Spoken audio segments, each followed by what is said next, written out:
At this time, I'd like to bring forward the Honorable Dean Ray. Good evening.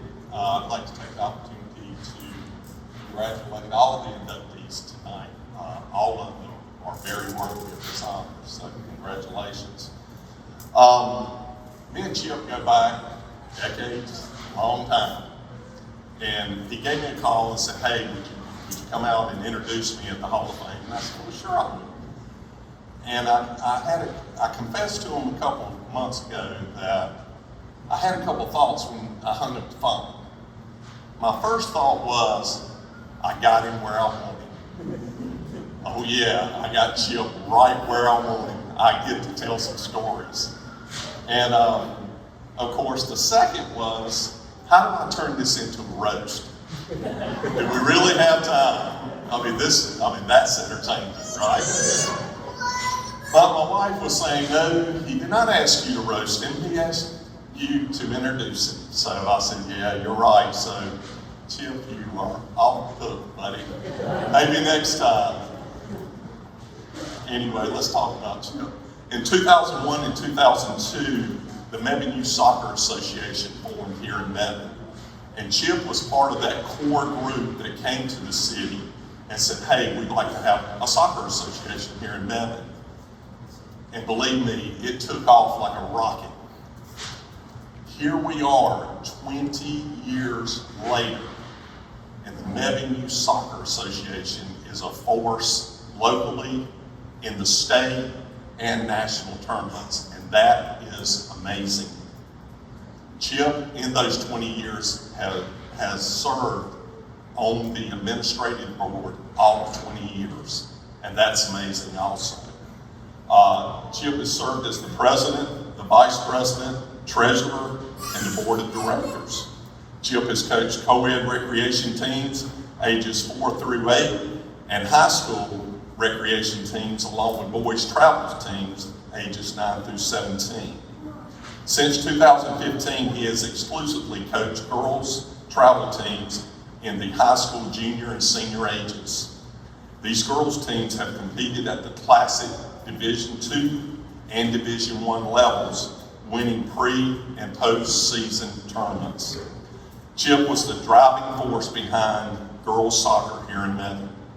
As recently as 2014, the Mebane Youth Soccer was not able to field girls travel teams at every age level. With his hard work and dedication, girls soccer making its mark on the state and national level.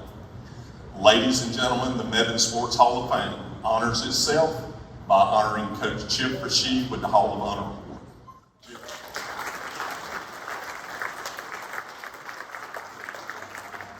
Dean, I do appreciate you not executing that roast.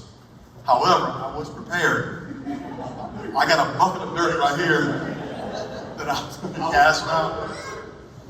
I do appreciate the recognition. I do appreciate the introduction. And I appreciate friends and family that have come here to share this with me. But Dean was talking a whole lot more about the Mebane Youth Soccer Association than he was about me. And this recognition is actually recognition of the success and the growth of the Mebane Youth Soccer Association. Hey, I'll take a little bit of credit for it. I was there at the beginning and I'm still there now, but it's there's a lot of reasons the Mebane Youth Soccer Association has done so well. The three that stand out to me, it wasn't that long ago, I think it was 1991, when Mia Hamm and company won the World Cup. It sort of brought soccer bubbling up a little bit. I knew the high school that I went to didn't have soccer. I'm not sure how long Easters even had soccer. But in the 80s, I mean, soccer was something we saw about every 4 years on the Olympics. And that was about it. It began to become very popular. I think the MLS, the Major League Soccer Association, started in 1993 or 4, so less than 30 years ago. Now we have an MLS team in North Carolina, down in Charlotte. So the Mebane Youth Soccer Association got started in 2002 and kind of got caught up in that momentum of the growth of the popularity and the participation in soccer throughout the country, but particularly in eastern North Carolina, Piedmont, North Carolina, where it wasn't that prevalent before that. The second reason I think the league has enjoyed so much success is it's had a tremendous partnership with the city of Mebane. It did start with a few parents that just didn't want to have to drive to Burlington to play soccer. It was expensive and it took a long time to get there, and we didn't like that. But to make it work and to make it happen, I did approach Dean. We talked about it. Mayor Stephenson, the town manager, Robert Wilson back then, everybody was so supportive. As we outgrew our ability to play games behind South Mebane Elementary and in the outfields of the baseball fields, voila, 2 soccer fields show up magically, and years later 2 turf fields show up at the community park. We enjoy a relationship with the city and with the Parks and Rec Department here that is the envy of the North Carolina Youth Soccer Association. No other, not one, I do not exaggerate, not one single one enjoys, soccer league enjoys the kind of relationship with their local municipal government that we do here. It's helped us keep it affordable. It's helped us not be constrained by facilities or lack of facilities. And the partnership has really been meaningful to everybody involved. Thirdly, I think, and most importantly, is as it's grown from a couple hundred kids to well over 1,000 kids, and the volunteer numbers have grown. We've got paid staff that is there now that wasn't there 10 years ago.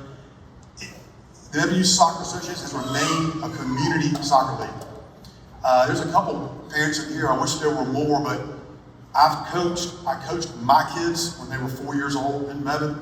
Now I'm going to watch my grandkids play in Mebane. One of my sons coached a team. Once he got older, he coached a younger team. We've got families, gosh, the Baptiste family, Billy and Shannon St. Pierre, Bob Weber. They have coached, they have refereed, their kids have played, their kids have refereed, their kids have coached. It's amazing the volunteerism and how it has bled through families, which has made it believed in this community. And I think the fact that we have not become a big institution, separate from the city of Mebane and separate from the community, but remained in partnership with the city and remained a community soccer league all along the way, has just allowed this thing to grow and be successful and be something that we're all very proud of. So, yeah, I'll take my nickel's worth of credit. Is there a spotlight or anything? Nothing. I will take a nickel's worth of credit, but it's more so, what's the old saying, 80% of life is just showing up? Well, I showed up 20 years ago and I'm still showing up now, so I'll give myself credit for doing that. But the credit really belongs to everybody out here, the moms, the dads, the kids, city officials, all the volunteers that have made this thing happen over 20 years and be very successful. So, as a spokesperson for all of those aforementioned people, thank you very much.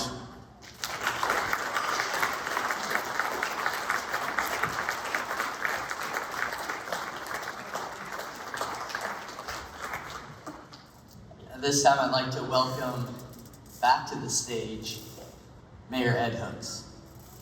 And I had to follow Chip. Wow, what an honor. I remember 20 years ago when Chip came to the city council and asked for that kind of partnership. And never did we ever believe it was going to be this great, but it has. And one of the key guys throughout all this was the guy we'll talk about tonight. When I was asked to do this, I'm like, I was humbled. I have followed this man in a lot of things that I've seen throughout the years. I was honored to be on the city council and sit beside this man for the 28 years that I've been on it 32. And there were a few years that he didn't serve. But I was instrumental in going to talk to him of coming back to be our city, our mayor, and he was very happy to do that. And that was probably one of the greatest things that I have done on the city council, was that invitation back to him to be our mayor. What can you say about it? I mean, words have been said, but I made a few notes. And one of the things that I think is most prevailing on Glendale is that his unwavering commitment, his willingness, and his ability to understand and to respond to the concerns of the city of Mebane and its citizens. He's made a substantial contribution to the betterment of our city. When he became mayor the second time, we had the MAC already built. And he complimented it, he loved it, he supported it, and he was a very great steward of money. And he taught every one of us on the council to take care of the citizens and their money. They deserve that. In other words, he was tight. He taught us to do exactly that and take care of the tax dollars. And I think we've done a good job of that. I can hear him every day when we talk in budgets and projects. I hear him take care of the general fund, take care of the general fund.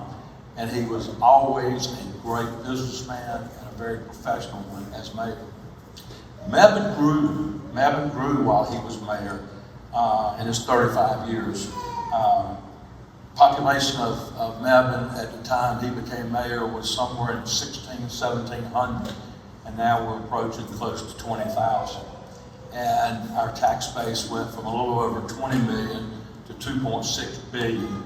And he oversaw that, and he always made sure that we kept a tight budget, made sure he despised, did not like tax increases, and he fought for them.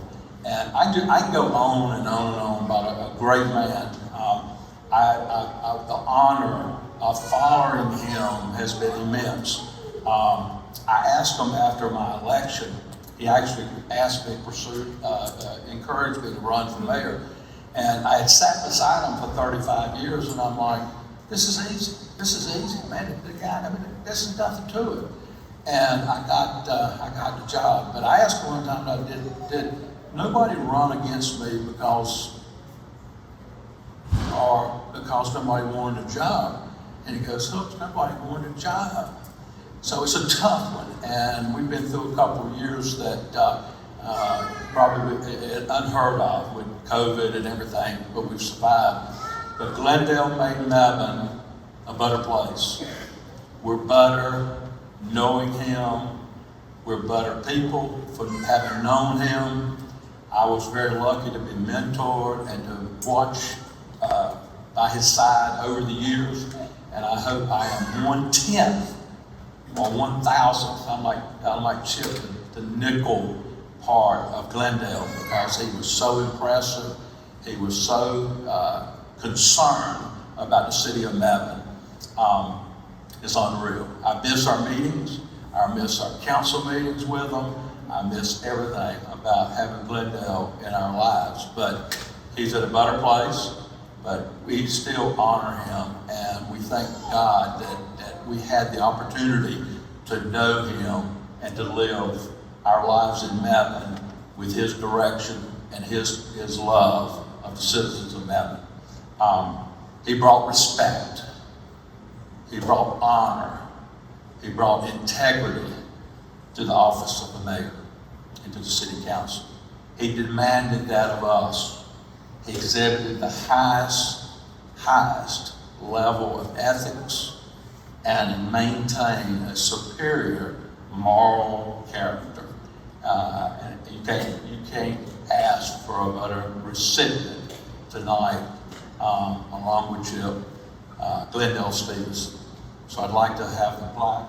I'd like to read what's on the plaque. It's fantastic. Glendale Stephenson meant many things to the Mebane community, but most of all, he was the city mayor for 35 years. A banker by trade, Mayor Stephenson served locally for 43 years with Central Carolina Bank. Among his many accomplishments and accolades, Mayor Stephenson, a UNC graduate and a former Tar Heel basketball player, and I did not ever hold that against him, was vital to the development and construction of many Mebane recreation and parks facilities, including the Mebane Arts and Community Center, the Mebane Community Park. Additionally, he was a huge sports fan and frequently wore Carolina blue to support his Tar Heels. Mayor Stephenson brought respect, honor, and integrity by exhibiting the highest level of ethics and maintaining a superior moral character. His unwavering commitment willingness and ability to understand and respond to the needs and comments and concerns of Mebane citizens undoubtedly contributed to the betterment of the community. As Mayor Stephenson would often say, it's a great day to be in Mebane, be in Alamance County, be in North Carolina, and USA. God bless GLENDEL.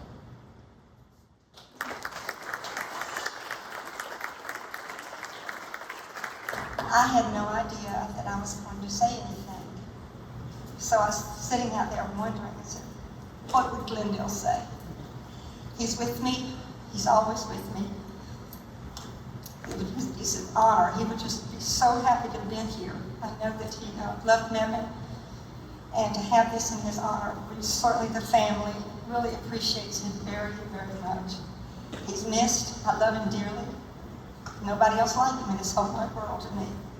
But thank you very much for this honor in his name. I appreciate it.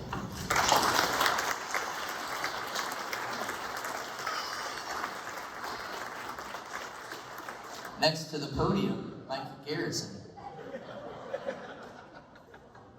I'm glad to be presenting Debbie Bullins tonight in the Hall of Honor. Debbie served the students at Woodlawn Middle School as a PE, health, and math and science teacher. And she was athletic director from 1975 to 2004. Prior to beginning her teaching career, she played basketball and volleyball at Elon College under Kay Yao, who many of y'all, I'm sure, have heard of. And she earned a master's degree in education from the University of North Carolina at Chapel Hill. And we won't hold that against her either. I met Debbie, probably the first time I met Debbie and Herman was in Sunday school class.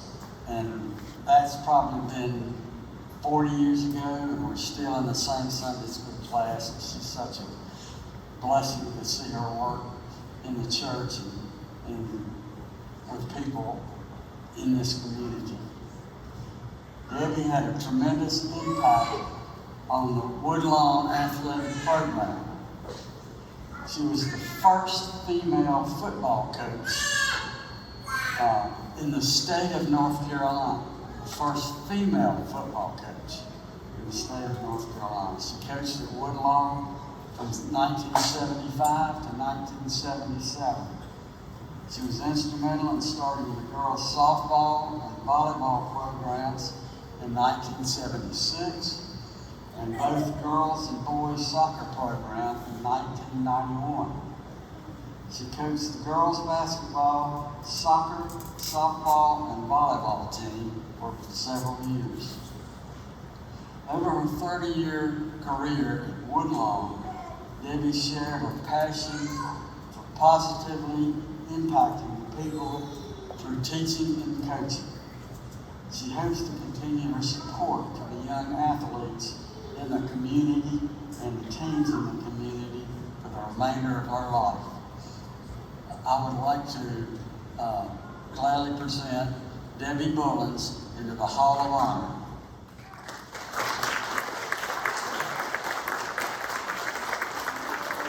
Thank you so much. It's the night, I think, to pick on John Kirby. John Kirby was in one of my first classes. So any students that are his age or younger, I know him pretty well. So I did not get to actually coach him football because he had to play for the beef burgers or something like that. And but anyway, John, you're a fine young man. I'm so glad I helped you.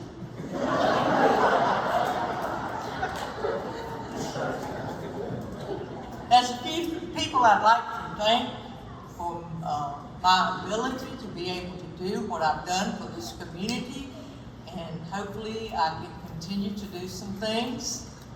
First of all, our Lord and Savior.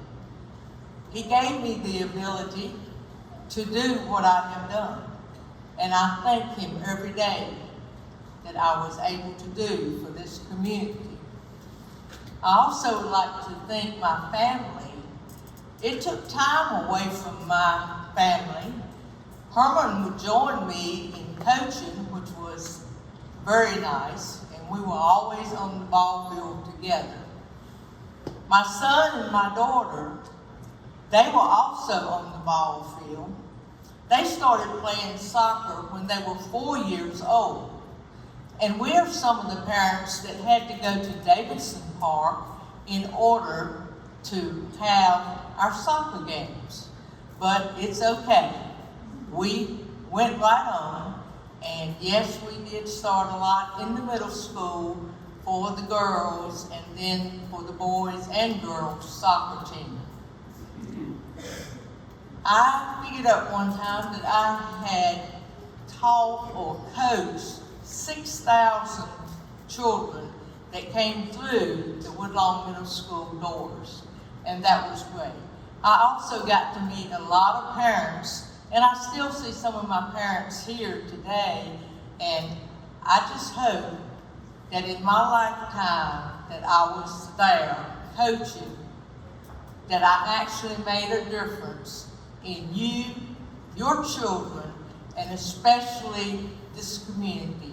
Mebane is a great place. I've been here 45 years, and I'm not going anywhere else. Thank you so much, folks. I'd like to invite John Webster up to the stage and podium. Tonight I have the privilege of doing two things that I think are pretty special. First of all, I get to introduce a man who played the game that I love as well.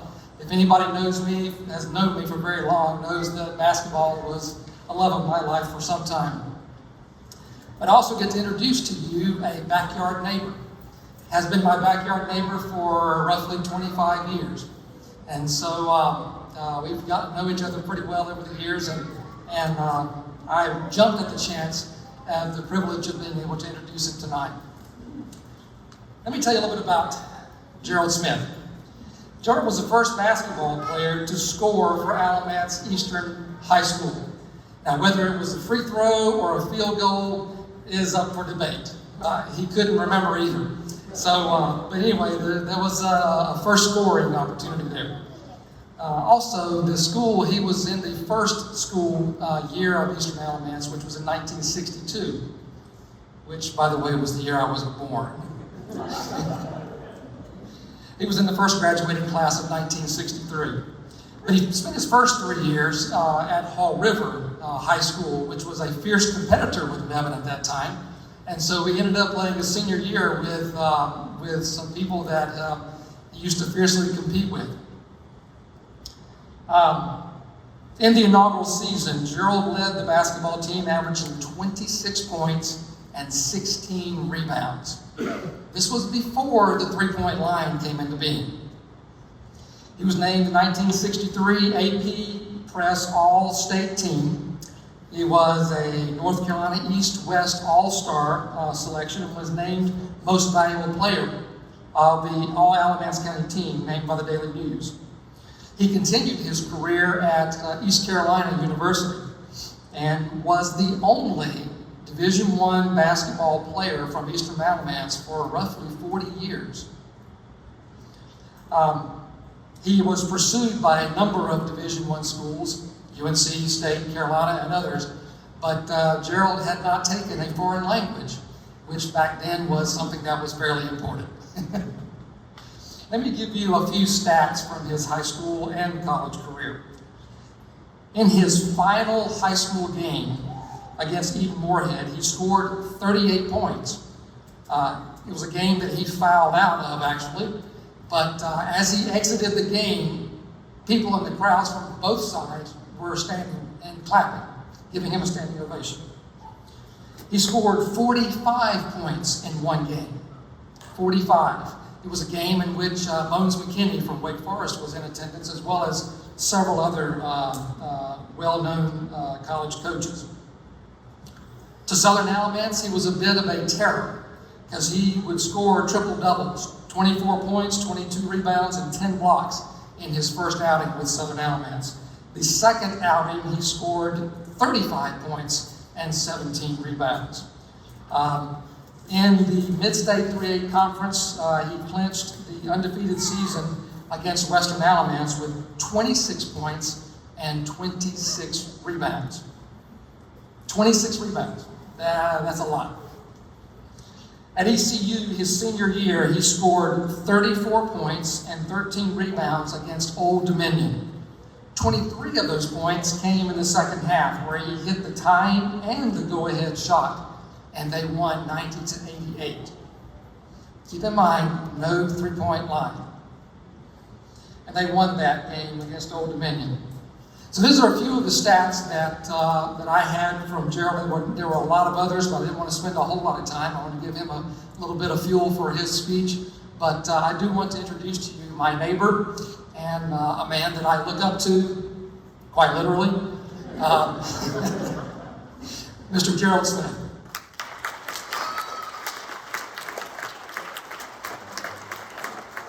Thank you, John, and thanks to the Mebane Sports Hall of Fame Committee for a very enjoyable and what a shock for horror boy to be part of such an illustrious group as this Mebane Sports Hall of Fame class of 2022. From 1951 to 1962, I was a proud Horriver-ian, a student at Horriver School. From day one, somehow, we basketball, football, and baseball players knew our primary target was the Mebane Tigers. They were our main competitors, our arch rivals. If we beat no one else, our coach Bill Thacker and Art Clark urged us to do our best to defeat the Mebane Tigers. In September 1962, Eastern Alamance High School opened. The Horriver Indians, Mebane Tigers became Eastern Eagles. Thanks to excellent coaches such as George Shackford, Archie Walker, and Bill Thacker, we began to work together. Shockingly, we found we were all just alike. We were easygoing guys who loved our school and who loved playing sports. Naturally, we became not only classmates and teammates, but we also became lifelong friends. 1963 to 1967, I became an Eastern Carolina Pirate, playing basketball for 4 years. 1973, after graduating from East Carolina and teaching school for 5 years, I came to work in the family business, the village store, in Mebane with my dad, Robert Smith. Quickly, I grew to respect and appreciate our customers and then the other downtown merchants and found we had many things in common. We worked hard, enjoyed kidding and joking to liven up the work day. Stories of the past were often told, such as the story about the time my grandfather, William, traded the only bedroom suit he and his wife owned for a mule to work the family farm. Unfortunately, the mule dropped dead the next week. 35 years of being a merchant in Mebane and afforded me many long-lasting acquaintances and friends. 1975, Joan and I built a home in the Hallfields community and became true Mebanites. As our sons Adam and Matt grew up, we met many teachers and other parents and common members of some of whom became fellow coaches of various basketball, baseball, and soccer teams.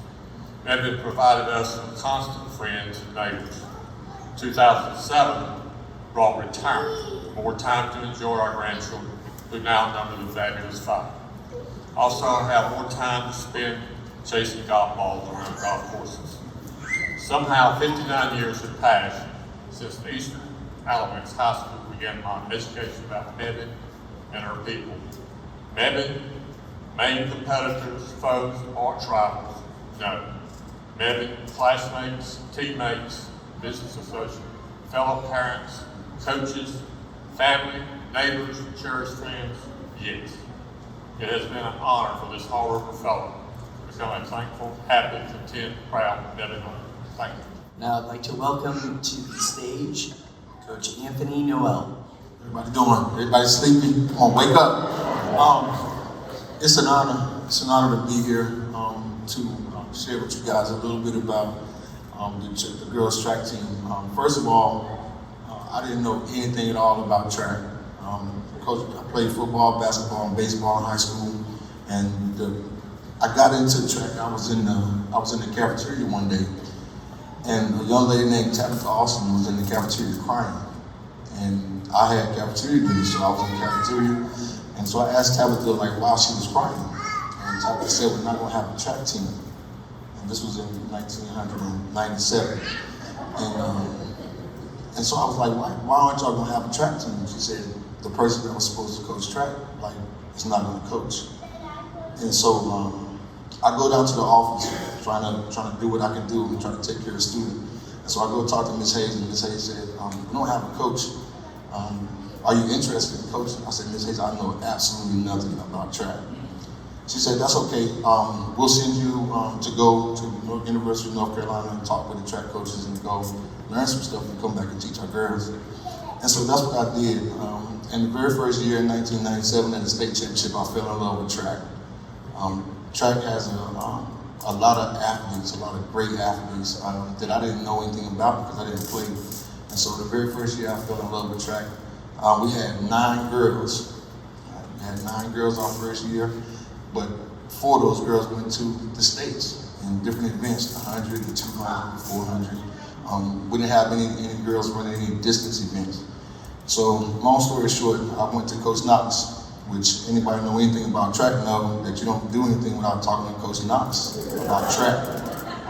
And so I went and talked to Coach KNOX, and after that, I was a sponge. I loved being around track athletes. I loved the way they work, and I also love that it's an individual sport, but it's also a team sport. When you can't blame anybody else. If you run slower than 100, it's nobody else's fault. Right? And so that's what I enjoyed about it, because you have to put pressure on yourself. And I think that was the main thing about this group. They put a lot of pressure on themselves because they wanted to win.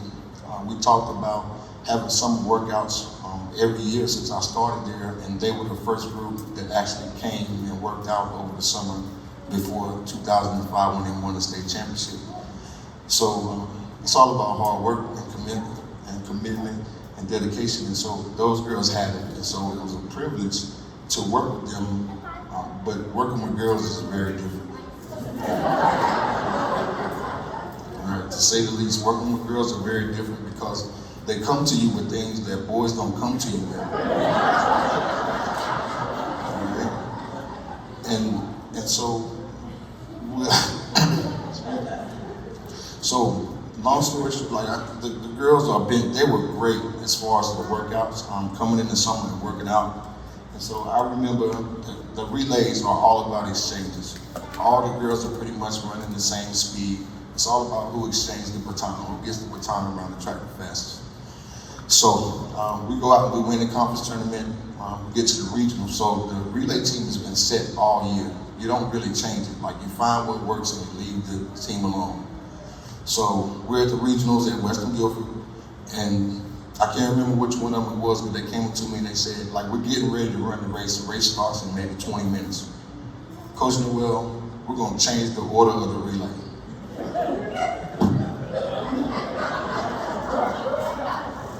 Okay, I said, y'all give me a second. So I step away from them, and they come back again. When I step back over, they say, Coach Noel, we're gonna change the order of the relay. Okay, so anybody knows how this works. If you don't finish in the top 4 in the regionals, you don't go to the state championship. All right, so if you lose in the regionals, you're out, you're done, you get to go home. So I take a few minutes and they say, we want to change it. I say, so, all right. Sometimes as coaches, I know it's hard for us to just give in to your players and do what they want to do. But I said, listen, if y'all that committed about doing this, then let's do it. They ran the fastest time they ran all year.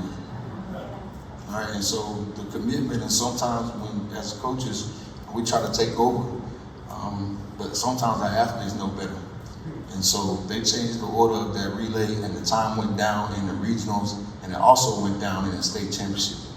And so the girls' work that they put in on exchanges was just brilliant. And I can't let this day go out without talking about Augusta, because on that same day that we changed the relay,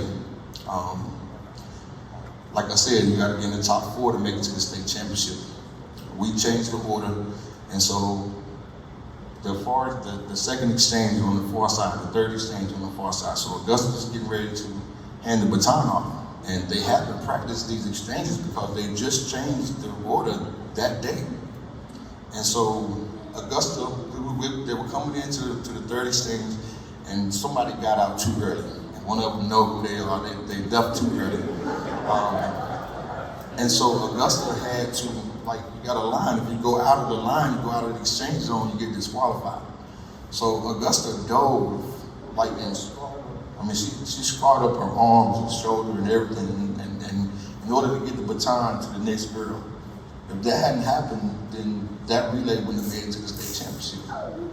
Those are the things that I remember the most, because those girls came to me and they said, "Hey, coach, we want to win. We want to be the best we can be." And not only did they talk about doing that, they showed up on over the summer and did what they said they were going to do. And so I'm very excited to be here tonight to honor these ladies with their awards, but I'm also honored to just be a part of it, because my only job was to just work them harder than they've ever worked in their lives. And when they made up excuses to make them work even harder. Right? So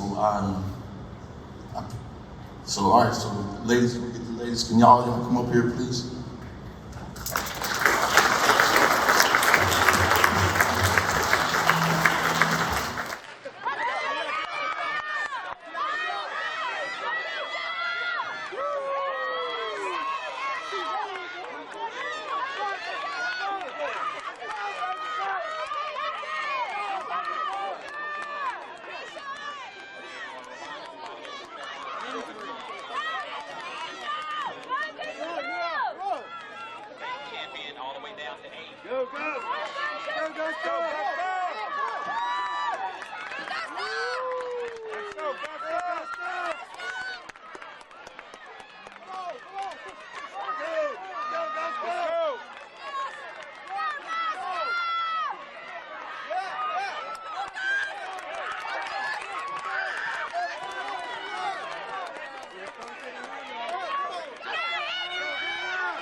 Come on, Courtney. You got to pick it up. Let's go. There you go. Come on. There you go. There you go. There you go. Let's go, third. Go, go, go, go. Yeah.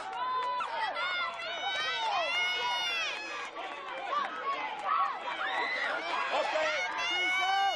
Let's go, keys up. Let's go, keys up. Yeah. Go, go, go, go, go, go.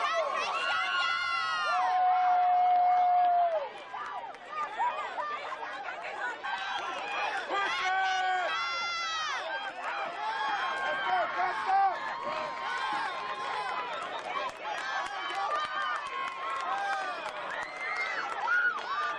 Let's go, Costa.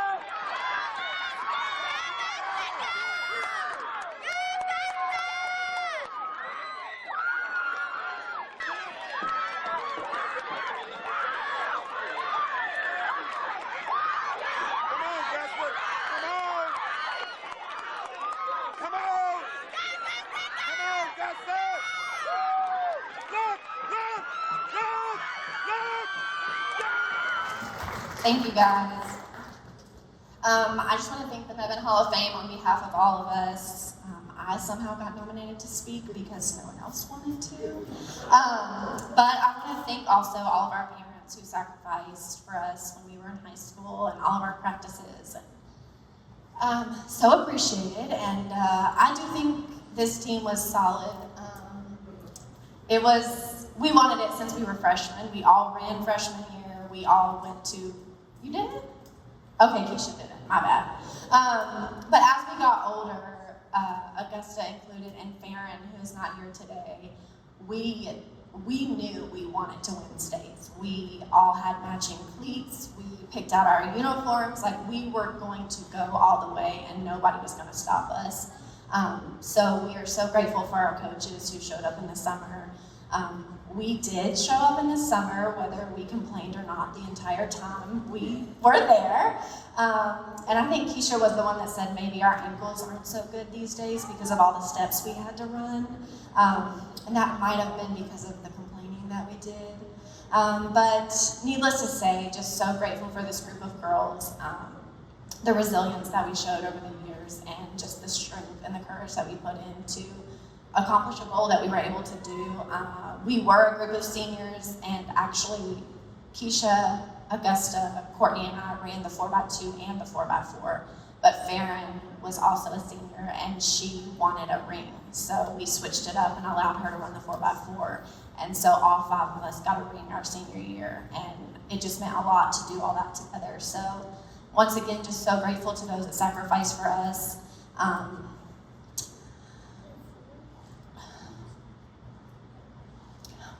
I wish Augusta was on the stage with us, and we miss her. So thank you for honoring this for us, but also for her and her family, and allowing her legacy to live on and her to be honored. So thank you, Mebane Hall of Fame, and thank you to everyone for supporting us. Our last presenter tonight has been mentioned many times already, Coach John Kirby. I like to say, look, it's one thing about going last is you can kind of talk about everybody that's been up here. Her bucket, you read it just the way I wrote it. I appreciate that. But I'm here to talk about Mr. Knox, and before I introduce him, I forgot my glasses, but I was talking to Mr. Knox the other day. See if I can flip these things here. He sent me something back, and I'm talking about me, but I'm going to use Mr. Knox's words because of all the things that Ms. Bullins and Mr. Puckett had said. This is words from Mr. Knox, but I think it pertains to coaches. And I'm using it as I said this, okay? He said, I cannot take the credit for any of the accomplishments of which I've been a small part of. Thanks to God who put me in the right place at the right time, and who was the author of all of our accomplishments. Then he said, I look forward to seeing you Saturday. That's words from Mr. Knox, but I'm using them as my words right now. And I'll say this to say this, you know, I'm sitting here looking at the video. Video has changed a lot since 2005. And for you ladies, there's a brand new track at Induction High School. Before y'all go back home, or wherever you go, I think y'all want to go over and pass that baton. But as I go through as well, I got to say this. Today has been a crazy day.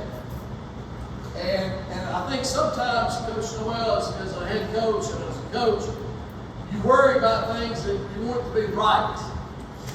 Today I got to be an assistant coach because Aaron was the head coach, and starting at 8 o'clock this morning, he's been wide open because he's worried about this field. And I keep saying to him, don't worry, it's going to be okay. It's easy for me to say, right? Because his name's on it. But I want to say this. Sometimes as a coach, you make plans, and then those plans go astray. And you pick up and make adjustments, and this was a great adjustment. And thank you for doing what you do.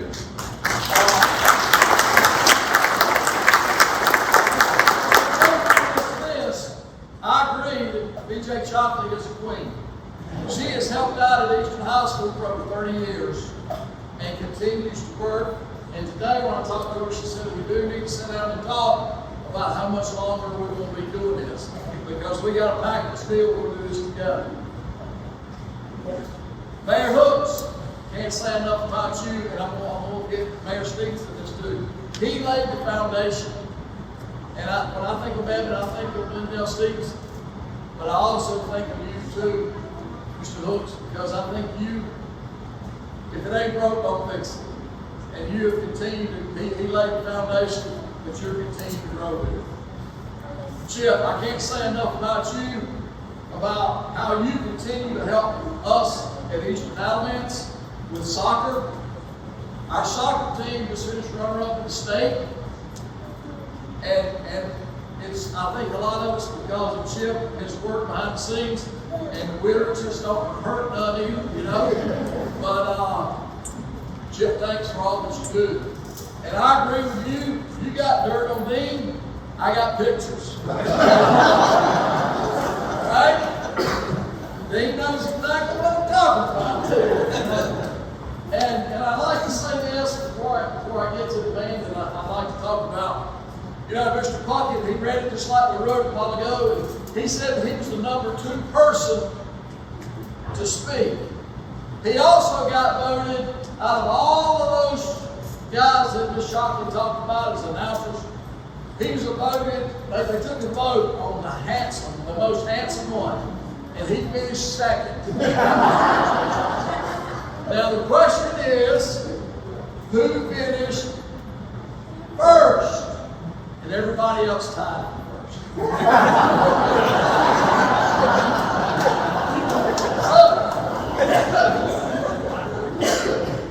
Without all that being said, here's what I'd like to do now.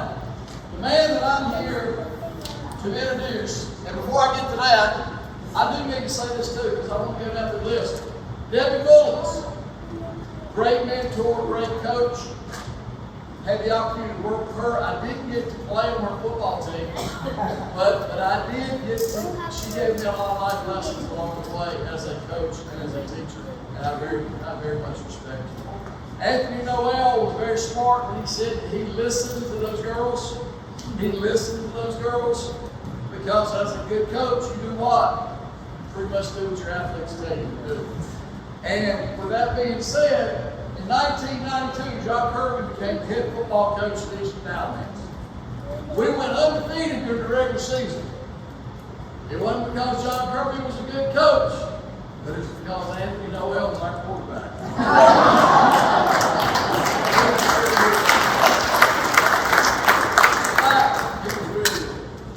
And the debate over the free throw and the 2 points, I've heard this debate. And the thing is, Cal Joe never lies. Cal Joe hit the first free throw in the gym. Gerald Smith scored the first 2 points in the gym.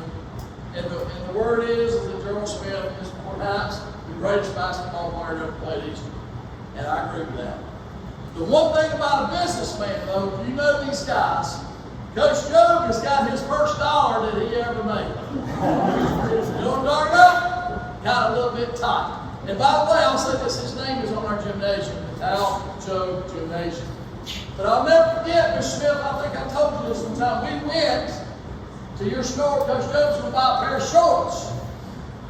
And he was like, man, my man Gerald will hook me up on a good deal.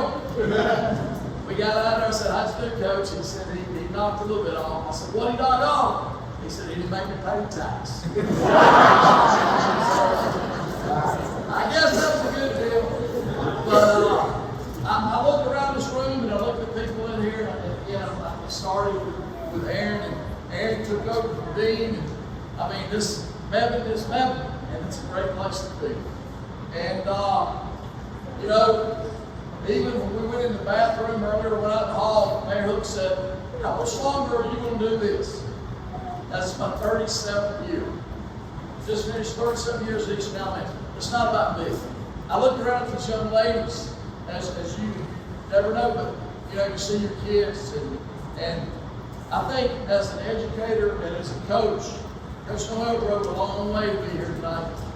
But I think as you look, the purpose of a coach and a teacher is to watch you grow and mature and become good parents of your own and become good wives and good husbands.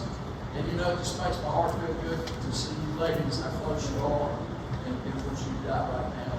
It's, I think this is what it's all about. The last guy tonight that we would like to introduce is J.J. KNOX. And I can't say enough about Mr. KNOX.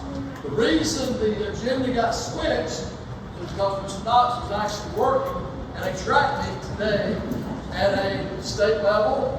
He was a referee in like a national competition. J.J. KNOX, I had the opportunity to be in his chemistry class. Mr. KNOX, if he gets up here and tells you I failed the exam, it's not true. It is not true. But what a great teacher he was. And even though he's going to say I failed that exam, I did pretty good when I got to college chemistry.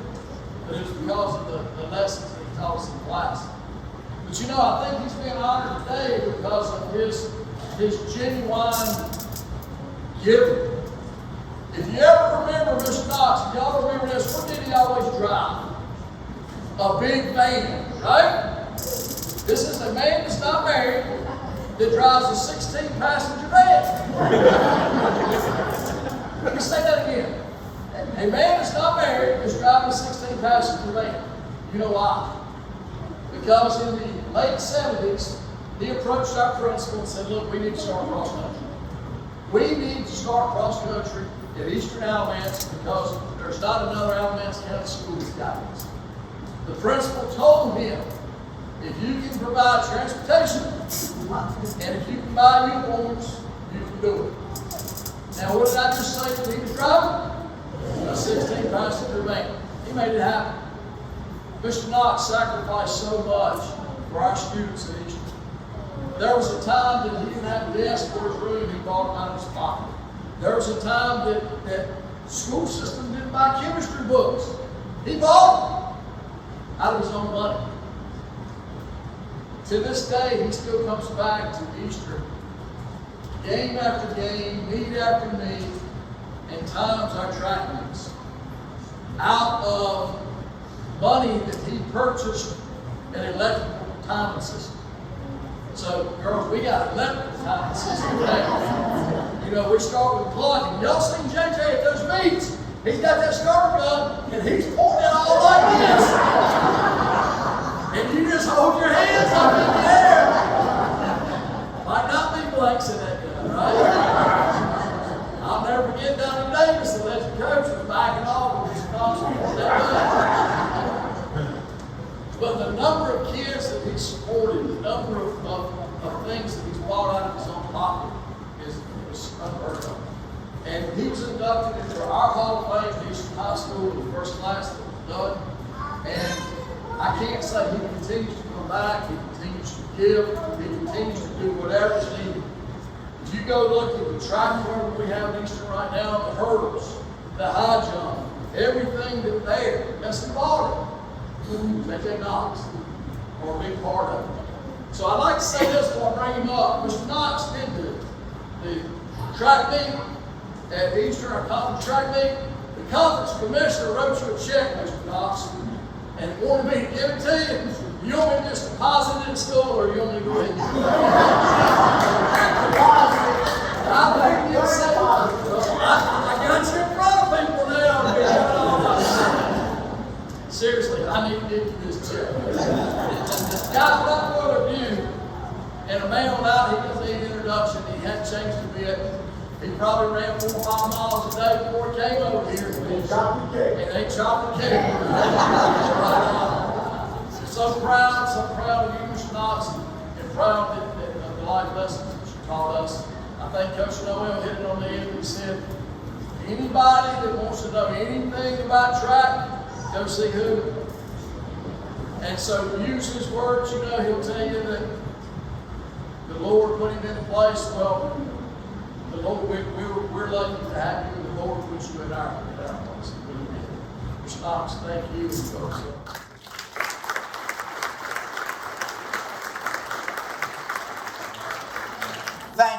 Thank you so much, all involved. I'm very moved by this honor. They often say last but not least. I think perhaps tonight it would be more appropriate to say last but least.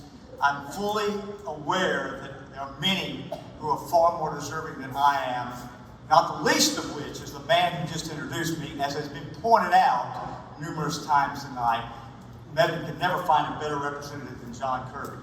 And I'm sure that in very due order he will be inducted into this Hall of Fame. As Coach Kirby pointed out, I'm fully aware that everything I've ever achieved in life, everything the athletes I coached achieved, everything the students I taught achieved have been gifts from God. God has blessed us all beyond measure, and we owe him everything. I have been especially blessed by God. He gave me the opportunity to work in this wonderful community. He gave me the opportunity to teach and coach some very successful individuals over the years. Coach Kirby said he called me, and he did call me the other day. He wanted some help writing an introduction for tonight, and he asked me about conference and regional and state championships. He asked me about Coach of the Year awards, and I thought about it. And yes, God has blessed me with those things, but the fact is that success is measured in much more than state, regional, and conference championships. I've had the opportunity to work with many young people who were not champions in athletics or academics, but they were champions in life. They've become great parents and very productive citizens. They've contributed to this community and others in countless ways. In this life, we are called by God to serve one another, and that is the least we can do. I have tried to devote my life to service and will continue to do so as long as I'm able. Over the years, it has been a pleasure and a privilege for me to work with thousands of young people in the classroom and on the athletic fields. I hope that at least in some small measure, I have made their lives better. They certainly have made my life better. I thank you for this wonderful recognition. I will strive to make myself worthy of it. Thank you so much.